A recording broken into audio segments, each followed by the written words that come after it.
Hi, I'm Ty Heath, and I'm sitting here with Dr. Phyllis Quinlan, author of A Delicate Balance, and she's written a new book, Rediscovering the Joy in Becoming a Nurse.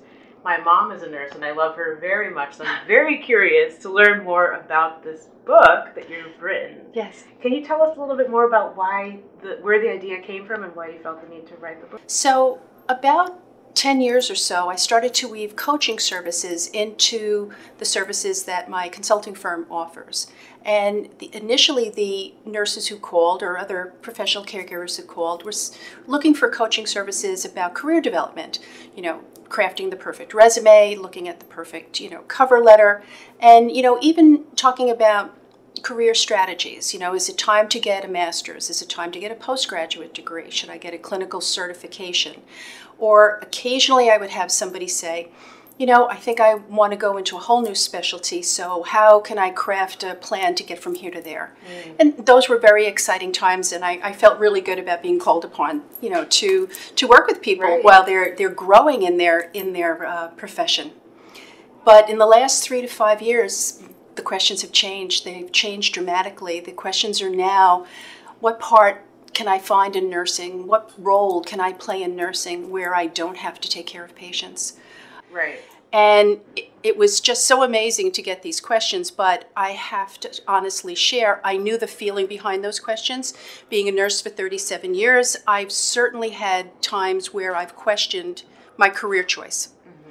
So this is what I was hearing in my own private practice, and then lo and behold, when I was asked to do coaching and career coaching with the various professional nursing organizations that I travel across the country working with, the same questions, the same message, and really the underlying same pain started to come through. That people had really started to lose a connection with the joy of practicing nursing. Right. So thus the title of the book being Rediscovering the Joy of Being a Nurse. And it really is filled with insights that I have gained through listening to my coaching clients and also listening to the individual nurses that have used my services as I've crisscrossed the country with professional nursing organizations. Wow, I never would have imagined that. Caregivers in pain, personal pain. The technical term for that is compassion fatigue. And what happens with compassion fatigue is that there is a shutting down of your ability to connect with what I would call your energetic fuel, which is your compassionate heart. So what really happens is that we have a situation where nurses are not taking good care of themselves. They're not understanding what unique souls they are. You see, there's a lot of people who can feel empathy for another human being, but it's really a very, very unique soul, whether they're a nurse or any other professional caregiver, first responder, who can take their compassionate nature on a daily basis with different people they know, people they don't know, and turn that compassionate nature into the action we call caregiving. It is a gift, and it has to be honored as a gift from the universe that it is, and you have to protect it, you have to nurture it, you have to honor it, if you will.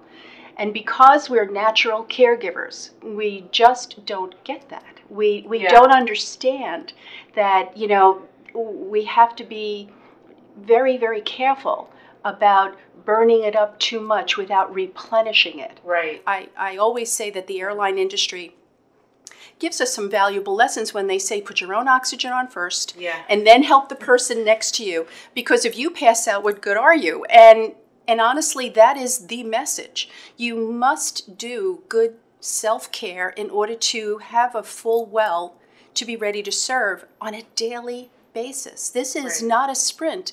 This is a marathon. I'm a nurse 37 years. How long is your mom a nurse? Since I was young. Right.